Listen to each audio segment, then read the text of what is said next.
Art is not meant to represent the outward appearance of things, but the inward significance of things, as said by Aristotle. I welcome you to another exciting episode of Creative Lounge. My name is Ahmed Mohamed Bello, also known as the Duke of Abuja. Here with me today is an artist who, embraces the concept of abstract, surrealism, and colorism. Her name is Zainab Isa. You're welcome to Creative Lounge. Oh, thank you so much for inviting me. How do you feel about being here? Well, I feel really excited. I can't wait. My heart is just beating on and off. Then tone it down a bit. All right. To start out, tell us briefly about yourself. Okay, so my name is Zainab Isa, but my brand name is The Sequence. That's what Okay. I go with. And I'm a visual artist. And I'm an art coordinator, art therapist, and I go into human resource to the time to time being. Okay. Yeah, it's so simple and short. So, what kind of art do you do particularly? Okay, I go medium into abstract, Okay. surrealism. I try and mix colorism and a bit of expression into it too. What is colorism? Well, colorism is mostly colors that bring out meanings Okay. and how you can mix colors and emotions together, and it brings out the details of the art that you want to pronounce on the art. Okay. You made mention of art therapy. Yeah. What is art therapy? All right. So art therapy is a nonverbal technique Okay. that helps people who are going into depression, so that they can be able to balance their mental health, their emotional instability, and it brings out the true potential within themselves in case maybe of trauma or a past incident, through grievance. With therapy, it helps people to express themselves non-verbally. Okay. So, how as your works, what significance have they played out in art therapy? My work, okay. So that's why I go into mostly surrealism, Okay. and I join it with abstract and also colorism, and we have the expression too. So with that, I can be able to ignite the minds of people and their emotions, how they can relate to the kind of painting and to the kind of artwork that I do. So with that, it helps them to express themselves deeply inside, because I found that a lot of people are caged inside within themselves. So with my art, I intend to let you embrace your true potential of who you really are. Okay. So, you know, um, with how far you've gone, do you think in colorism, do you think colors boost mood? Do you think colors can determine the viewer's happiness or the Yes, sadness? yes, it does. How does that play out? Okay, so I'm going to pick two colors now. We Okay. have blue color and Okay. we have the red color. Okay. So those are two major primary colors, Yeah. definitely. So with the blue colors, when someone feels depressed, low emotionally, or in grievance, blue usually it usually transcribe that kind of emotion. Okay. So even though when you're in a blue light, you could see your emotion suddenly comes a little bit dark and low. Okay. And when you're in red again, there's this mystic feeling Okay. that ignites a kind of emotional spark in you. You can't identify what kind of emotion it is, but it has this kind of psychedelic effect to your mind, and it puts you into a zone, or let's say maybe a phase of let's put this way, of happiness, not happiness, excitement, not excitement. Is quite mixed in between. Okay. And how does yellow make one feel? Do you think it has its own Well, significance? for yellow also now, Yeah. it brings you a calmness to yourself. Okay. That's why sometimes when you put yellow, because yellow and because I also study with toddlers, Okay. I try and relate colors with them too. So I found out that for yellow for toddlers, there's this intense feeling that they have. It usually captures their whole sight and view. So Okay. when you yellow pass, a toddler directly just points to it, so it ignites a feeling. So it just pronounces what emotion that comes out from within you. So with colors, also with humans, also like basically adults like us, it has this kind of intense feeling of brightness and calmness altogether. And it's so intense that you have to shift away a bit because it kind of draws out something Okay. from within us. Okay. So, would you recommend that art therapy should be practiced in schools? You know, Yes, primary it's schools, very, very kindergartens. important to be practiced in schools because, let's say, for example, children who are seeing domestic violence maybe at home, Okay. this kind of thing, when a child comes to school, so he becomes dull or Okay. non-verbally, and maybe sometimes he tries and repeat what he sees at home. So with this therapy, it helps people escape, especially children, escape from that house or that environment they're in, and they become more creative, more expressive, and you could see the lightness in them as they flow. It's really important within us also, most importantly, early age, and adults Okay. like us. It shifts at least a balance. It puts a balance to our significant being. Okay. So, if colorism, this is psychology of art. Yeah. If it can affect mood, if it can determine the viewer's happiness or sadness, do you think it can also affect the health sector, people in the hospital, Of patients? How do course. you think? For my own art therapy, Okay. it's basically everyone. Okay. It's everyone who are going to emotional imbalance, abuse, sickness. Okay. You've been in a very long-term sickness and you're recovering. Your body has changed, everything you changed, your mindset in the way you were before, you're not now. So there's this certain depression you fall into. But with art therapy, it helps you escape from that feeling. Like I just earlier explained, it helps you escape from that feeling and puts you into a tune or into a path of healing within yourself. So at the end of the day, you learn to accept what happened to you and try and embrace what is really happening to you now, and so you can move forward. Okay. So there are people who are wondering, those who are watching, they're wondering, okay, art therapy, you're talking about colors. How can they do these things? How can they practice these things in their own homes? Do they need to get crayons? Do they need to, start getting brushes? What is the most minimal way of practicing art therapy? Well, for art therapy, you see, mostly for myself, I go with colors, crayons, Okay. and sometimes shapes, Okay. objects. I try and use on my, I wouldn't say patients, but my people who decide to come and if they want some kind of change in their lives. So it helps them, like colors are very important roles. Even your house also, you started from your house, you need to decluster some kind of things that you think are not meaning to you.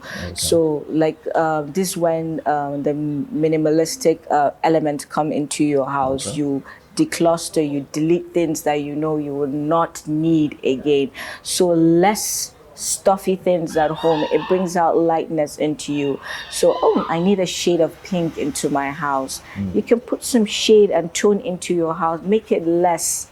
Sometimes less is more to you, but with more, there's this heaviness and cluster, and you see your mind is all cloudy and you need fresh air. So you start from the house, you maybe decluster some furnitures, your clothes also, because your clothes also it says meaning. Like when you wake up in the morning, and when you put on a certain shade of color, unconsciously it's your emotion which is talking to you and you don't know. So I put this shade of black color because at that time you just feel like, okay, I'm just ready to blend, ready to go, I'm on fire. So when you put blue, you don't even know, but it's talking to you. And blue means I'm in a depressing moment, I'm just there. I feel like colors, the energy colors have, colors have energy. Yeah, their emotions. They have Yeah, their emotion. emotions. You might like a particular color, but that color gives you a different energy. But your favorite color, for example, I don't like red, but maybe there's a particular energy it's meant to give me, and I don't like it, or maybe I don't like too much the very shouty yellow, and I don't want it in my house. What But is it's a very, okay? but it's very important. I have it. Maybe, I wake up in the morning and the first thing I see is a yellow, Why do you want painting to on my wake up wall. in the morning and look at a color that brings you sadness? But maybe, That means it's not you. so what you're saying is that colors and the colors you like is not the same as the color that's meant to be in your house. Like it doesn't tally. I don't know if you get what I'm saying. Okay, I understand what you're saying. The colors you have and okay, for example, there's when you're putting towels on the floor and they say it's supposed, maybe in toilets, dark towels go with light in walls, or Yeah. in the sitting room they say light tiles go with any kind of color. Yeah. So, and that one is mostly for how the house is. It's Yeah. just like a TV or whatever. You have to put it in the socket before it works, or you have to. These are laws that it doesn't go with you, but this is a life system laws that you have to follow for the benefit of what? For your house, isn't it? Yeah. So now this is not about you. This is about your house. You can't be selfish enough to take everything that's about you. So it's just like your brother or your sister wants a particular color and this is what she wants and she's working around with it and you don't want it. I don't tell her, go and remove it. No, now that's when acceptance comes. You need to accept. Okay. You need to indulge in that. And when acceptance comes, balance The presents reason why I itself. said so is some people don't like white walls. So take, for example, you have an interior designer who's designing your house, and the Yes. designer thinks, oh, you should have white walls because of the kind of paintings, are meant to be installed in the house. But you don't like white walls. Should the designer put into consideration what you like or what is meant to be in the house? The designer has to put into consideration because he knows what colors go. Okay, since you don't want this color, why not we go with this? What do you think about it? That means it's concerning to you. You'll be like, okay, yeah, let's try this. It's minimum, it's average. I can accept that. Okay. And it goes. So over the weekend, there was an event I attended, and it was organized by Strawberry, by Joan and Kote Joan pop-up event. I saw a lot of crafts, artists, vendors came, and I want you to see it. We'll be right back.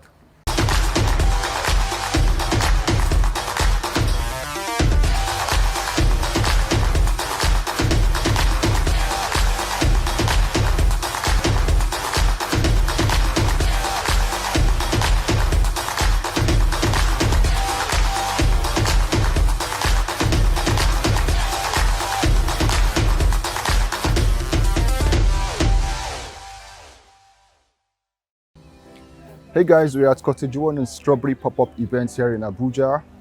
Here there are amazing designers, artists, craftsmen. We get to see original artworks. We're going to engage and interact with some of these vendors and art enthusiasts. Let's hear what they have to say about art.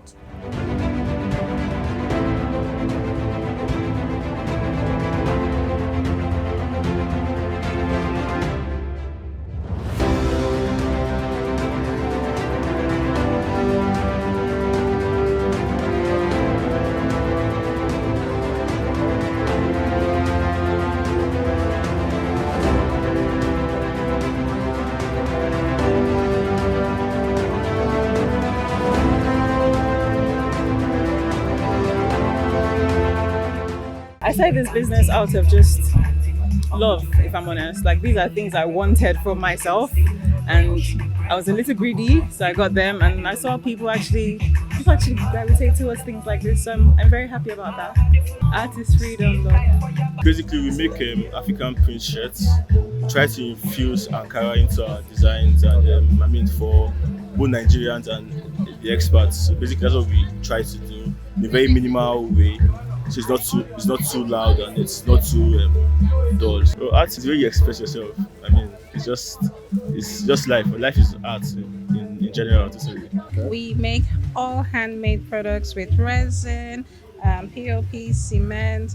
We make earrings, jewelry, anything that can be made out of resin and cement and my hands. Anything I can make with my hands. That's what Athena Gold is about. It's for the woman and it's for the home. Oh, this is explosive actually. It's like so colorful. Everything is like vibrant and mystical. I think there's like a woman there with like really great like just sculptures and really cute themes, and it's I don't know, it's explosive. Like I said, art is a mess.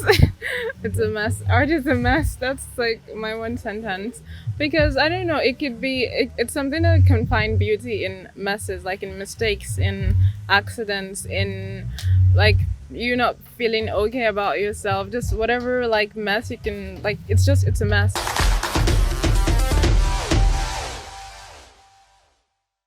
Shout out to the Creative Lounge. Thank you for the interview. Hopefully you guys come through. Shout out to Creative Lounge. Thanks for putting us on spotlight. Yeah. Shout out to Creative Lounge. Thank you for coming and visiting us today. I hope you come again. Shout out Creative Lounge and Ahmed Bello, the Duke of Abuja. The purpose of pop-up events like this is to support small businesses by purchasing their products and supporting them on social media. I hope you enjoyed all they had to say about art. My name remains Ahmed Mohammed Bello. Thanks for joining us.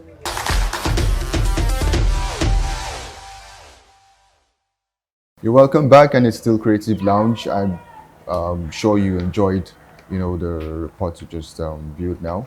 What do you think about it? Well, the event was hopeful, honestly. So many creativity, people bringing on with so many crafts that they make. There's so many interactions. I really loved it. Yeah. I had a really good time. What even amazed me most about the event is this guy who came from Nigeria to exhibit. Yes, with a long knife, right? It was Do you know really how much that nice. cost? No. 1,500,000. That's Are you 1.5 million. serious? Yeah, it's made of silver. He made it himself. Yep.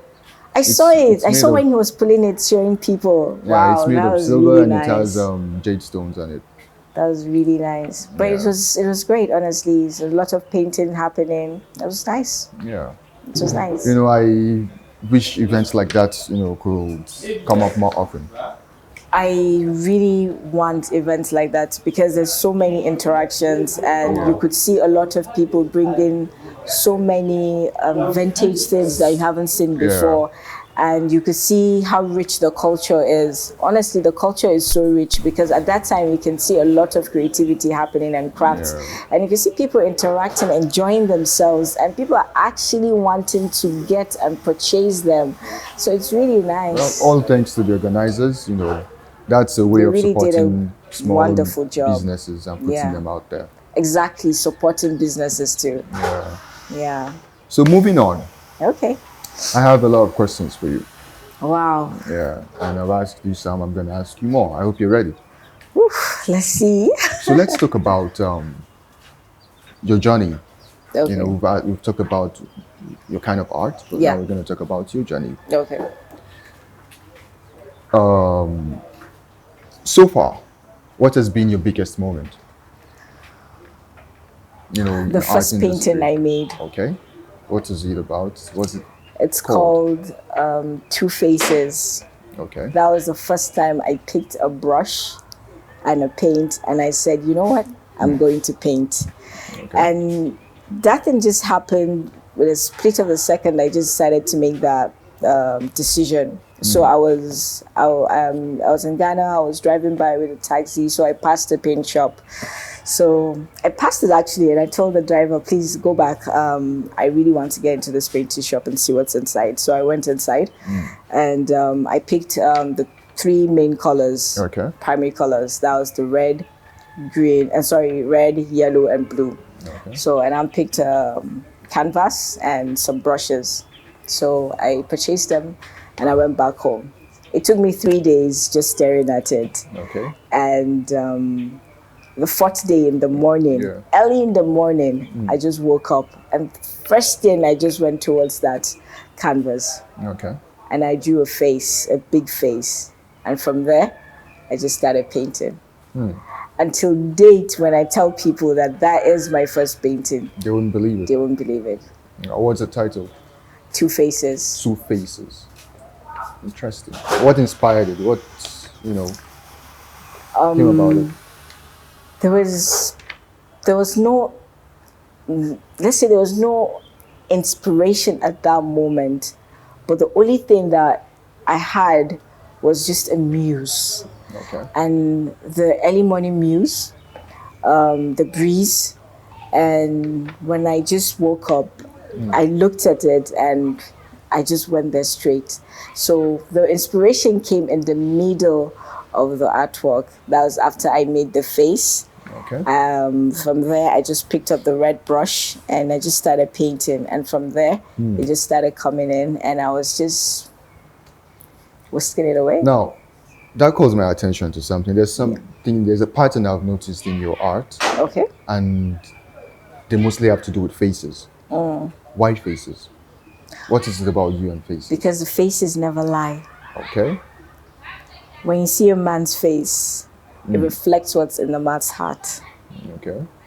No matter the way you hide it, the faces never lie, The face and the eyes.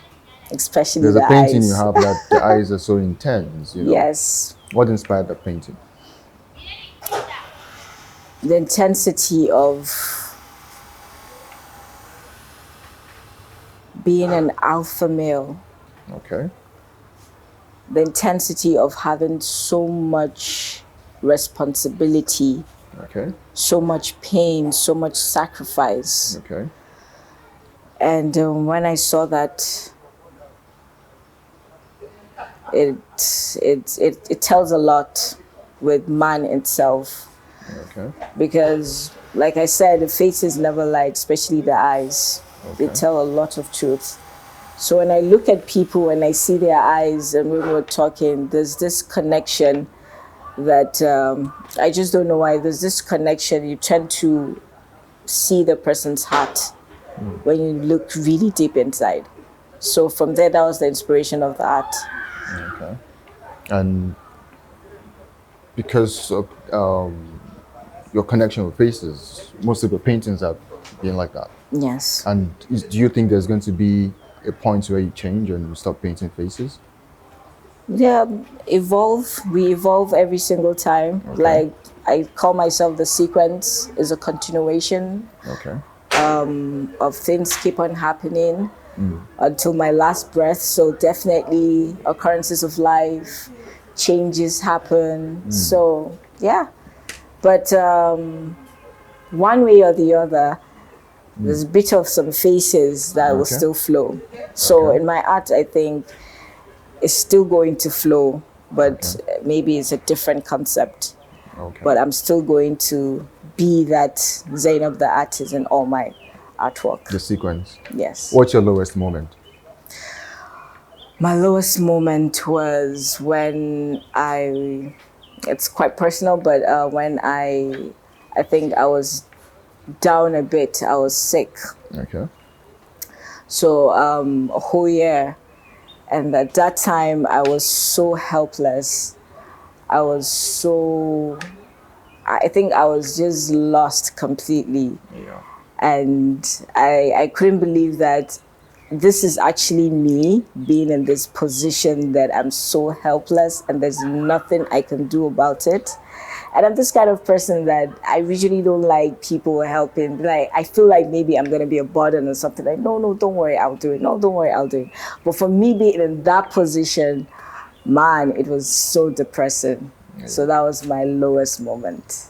So, but I'm glad you're fine now. Yes, alhamdulillah. Yeah. So I'm going to ask you a question I'm going to divert from Okay. what I've been asking you. We're going to talk about art itself, Is art meant to be beautiful? And who determines the beauty of art? The critic, the artist, or the viewer?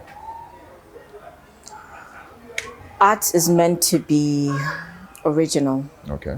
not beautiful. Everything can be beautiful if you want it. But there's some art that it doesn't make sense to other people and they don't find it beautiful. Okay. So it meant to be original, it meant to be authentic. Okay. And the person who made the art has a meaning. Okay. And the person viewing it reflects differently. Okay.